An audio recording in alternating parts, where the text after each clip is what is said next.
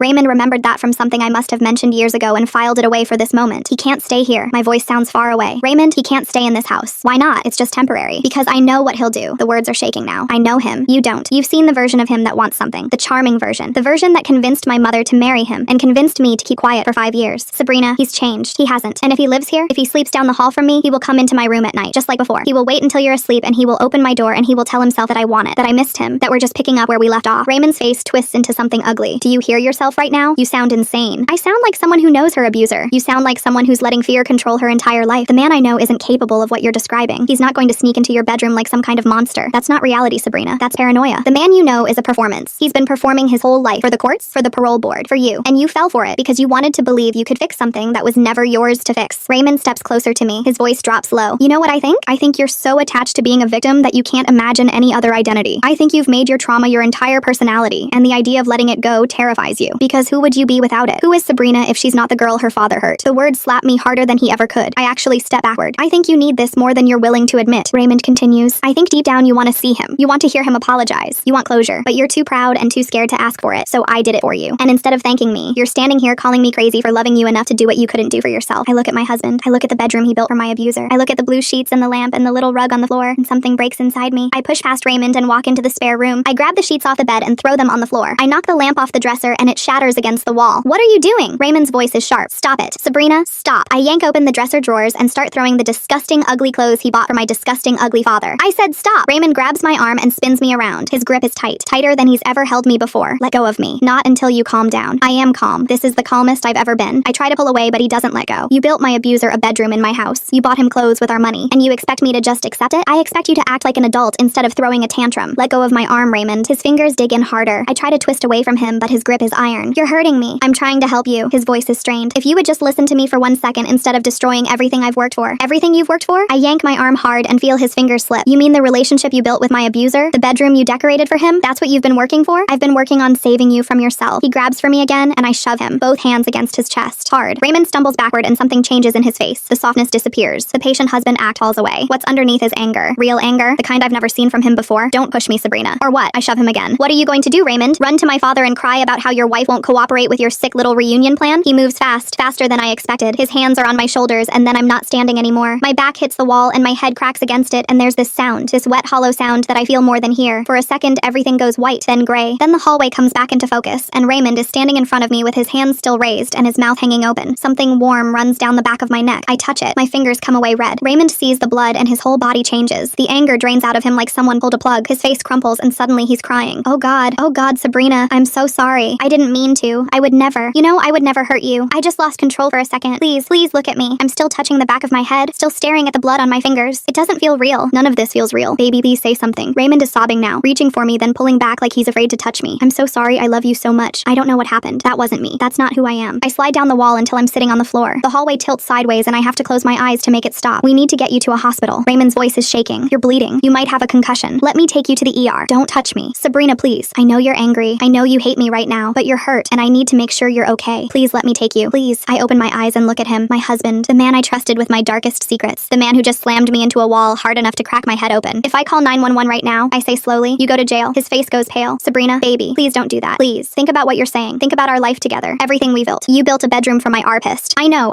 and I'm sorry. I was wrong. I see that now. I'll call him tomorrow and tell him he can't come. I'll cancel everything. Just please don't call the police, please. I'm begging you. The blood is still running down my neck, dripping onto my shirt. I can feel it pooling in my collar. I need to go to the hospital. I'll take you. Right now. I'll drive you there myself. He's nodding frantically. But Sabrina, when we get there, you need to tell them you fell. You slipped on the stairs and hit your head. That's all. It was an accident. You want me to lie. I want to protect our family. If you tell them what really happened, they'll arrest me. They'll put me in jail. Is that what you want? You want your husband in prison? I stare at him. This man who spent a year visiting my father in prison. This man who thinks prison is a punishment too harsh for himself, but a place where my abuser found God and became a new person. Please, Sabrina, I made a mistake. One mistake. Don't let it destroy everything. I don't say anything. I just let him help me stand, let him guide me to the car, let him open the passenger door and buckle my seatbelt like I'm a child. The whole drive to the hospital he talks. He doesn't stop talking. You fell on the stairs. You were upset and you were walking too fast and you tripped. That's all anyone needs to know. The hospital will ask questions, but just stick to the story. You fell. It was an accident. I found you at the bottom of the stairs and rushed you here because I was so worried. I watched the streetlights pass outside the window. My head is throbbing now. A deep, steady pulse that matches my heartbeat. If you tell them the truth, our life is over. You understand that, right? I'll lose my job. I'll have a record. We'll lose the house. Everything we worked for, gone. Because of one moment where I lost control. One moment. Like it was a sneeze he couldn't hold back. Like it was something that happened to him instead of something he did to me. I love you, Sabrina. I know I have a terrible way of showing it, but I love you more than anything. And I know you love me too. We can get past this. We can go to counseling. We can work through it, but only if you don't say anything. Only if you let me fix this. We pull into the hospital parking lot. Raymond parks close to the entrance and comes around to open my door. His hand is on my back as we walk inside. Gentle now, careful, like he's guiding something fragile, but I feel the pressure of his palm. I feel him steering me. I feel him controlling where I go and how fast I move. The waiting room is bright and cold and smells like disinfectant. Raymond checks me in and sits next to me with his knee pressed against mine, his arm draped over the back of my chair. To anyone watching, we look like a loving couple dealing with an emergency. No one can see the bruise forming under my sleeve where his fingers dug in. No one can see the way my hands are shaking in my lap. No one can see the blood drying in my hair. Raymond leans close to my ear. Remember? You fell. That's all. I don't answer. I just stare at the door where the nurses come and go, waiting for someone to call my name. He put his hands on me. Now I'm sitting in the emergency room with blood running down my face and a choice to make. Raymond is right next to me telling me to say I fell down the stairs. He really thinks I'm going to lie for him after everything he just did. The nurse just walked in and asked me what happened, and Raymond is staring at me waiting for me to protect him. Here's what I told her. A nurse finally calls my name. She has kind eyes and a clipboard, and she's looking between me and my husband like she already knows what happened. She just needs me to be brave enough to say it out loud. Can you tell me what happened tonight? She asks. Raymond's hand tightens on my knee. Not hard enough to hurt, just hard enough to remind me he's there and to remember what we talked about. She fell, Raymond says before I can open my mouth. On the stairs at home. She was upset about something and she was walking too fast and she tripped. I found her at the bottom. There was blood everywhere. I drove her straight here. The nurse writes something on her clipboard, but her eyes stay on me. Is that what happened? Raymond squeezes my knee again. I can feel him staring at the side of my face. I can feel him willing me to say yes, to nod, to be the good wife who protects her husband even when he doesn't deserve it. I think about everything that has led me here, and I decide that I don't want to be the good wife who protects her husband because he doesn't deserve that. I look at Raymond. I look at his blue eyes and his worried face and his hand on my knee. Then I look at the nurse. My husband slammed me into a wall. The words come out clear and steady, stronger than I expected, stronger than I feel. Raymond's hand flies off my knee like I burned him. What? No. Sabrina, baby, you're confused. You hit your head. You don't remember what happened. I remember everything. She's disoriented, Raymond says to the nurse. His voice is getting higher, faster. Head injuries can cause confusion. She doesn't know what she's saying. The nurse is already moving. She presses a button on the wall and picks up a phone and says something I can't hear over the sound of Raymond's panic. Sabrina, please. He grabs for my hand and I yank it away. Please don't do this. Think about what you're saying. Think about us. There is no us. Not anymore. You don't mean that. You're upset and you're hurt and you're not thinking clearly. Just tell them you made a mistake. Tell them you fell. We can still fix this. us. A man in a security uniform appears in the doorway, then another one. They're big, bigger than Raymond. They look at the nurse and she points at my husband. Sir, we need you to come with us. Raymond stands up so fast his chair scrapes against the floor. I'm not going anywhere. That's my wife. She needs me. Sir, the first security guard steps closer. You need to come with us right now. This is insane. She fell down the stairs. I brought her here because I was worried about her. I'm the one who drove her to the hospital. Why would I do that if I hurt her? We can discuss that outside. Right now you need to leave this room. Raymond looks at me. His face is red and his eyes are wet and he looks like a man watching his whole life collapse in front of him. Sabrina, please, one word. Just say one word and this all goes away. Just tell them it was an accident. I don't say anything. I just look at him. I let him see exactly what I think of him. I let him see that the woman who loved him is gone and she's never coming back. The security guards take his arms. Raymond struggles for a second, tries to shake them off, but they're stronger than him and they're not letting go. Get off me. I have rights. You can't just drag me out of here. Sabrina, tell them the truth. I did. They pull him toward the door. He's still fighting, still yelling. His voice echoes down the hallway as they drag him away. Sabrina, please, I love you. I did this because I love you. You have to believe me. Sabrina.